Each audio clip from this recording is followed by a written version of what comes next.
Well, in Rich Dad Poor Dad, I came out in 1997 and I said, your house is not an asset.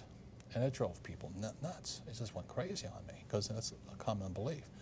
But when you can't make your house payments, you find out is the biggest liability you got, and many of the times. It's turned out to be very much more correct than you even thought. Right. When you look at what's happened to home prices. Right. And Donald and I love real estate. I love real estate. I think it's the best thing going, better than sliced bread. But if you're not smart with it, it's like a loaded gun. You know, you can protect yourself or you can kill yourself with it. So real estate is, to me, the best vehicle, but you've got to be smart with it because we're using debt. And debt is the two-edged sword out there. So you use debt, I use debt, but the more debt you use, actually you have to be smarter. So you can use debt to get richer. You can also use debt to wipe you out. So that's why, you know, I continue on saying we need financial education.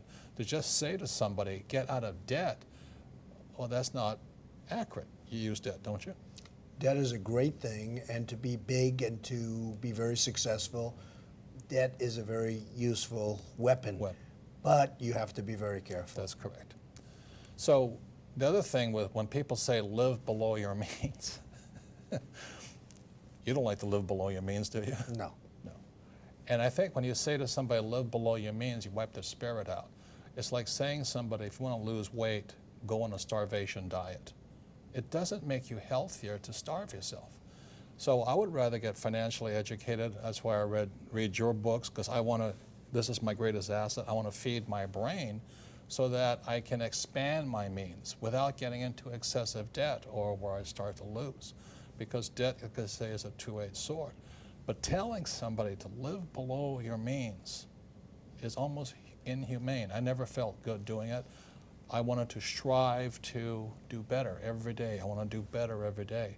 I liked a good life. Like I tell the story of taxiing underneath your jet. You know, I was in my jet, but it was a little Learjet. And I look up and there's a 727, and I taxi under it. I said, holy mackerel. You know, it's big boys and their toys, but nonetheless it inspired me. I said, okay, I'm in a Learjet now, it's time to step up. And it doesn't mean the jet will make me happier. What makes me happier is the wanting to get better, to get smarter, to do better. Well, I have a friend who was not successful at all, but was really up and coming. And he had a thing. He would only fly first class. I'm not saying do this because for somebody it won't work, but he needed that mentally. Right. He wanted to fly first class because mentally he wanted to think he was the best, and that's it. And even though he didn't have much money at the time, this is years ago, he would always fly. I used to criticize him, but it put him in a good state of mind, and he became a very, very successful guy. Yes. Very, very successful. Yes. And I've always remembered that. He would never fly coach. He would always fly first class, even though he didn't have the means to fly. So, look, it's complicated, but whatever it takes to train that. Whatever makes you feel better about yourself, stronger, more confident, to want to do better. And I think really that's the issue. And we're at the stage of our lives right now, to ask for more is not really it.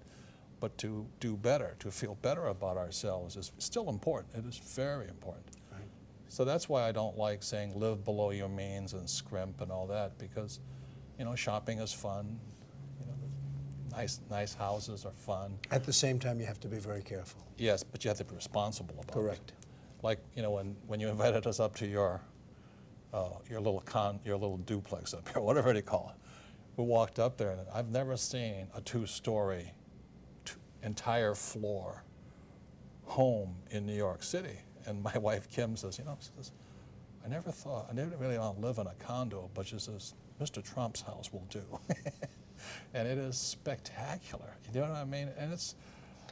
And yet I don't need that, Robert. Yes, I know. I don't need that. If I had one nice bedroom with a good television set and a nice bed, and you don't really need that.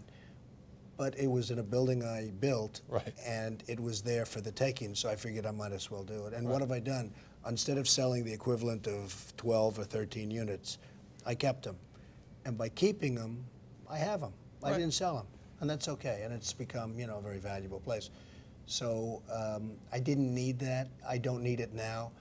But there's something nice about it. Right. And then that's my message is achieve it, and then you can take it or leave it.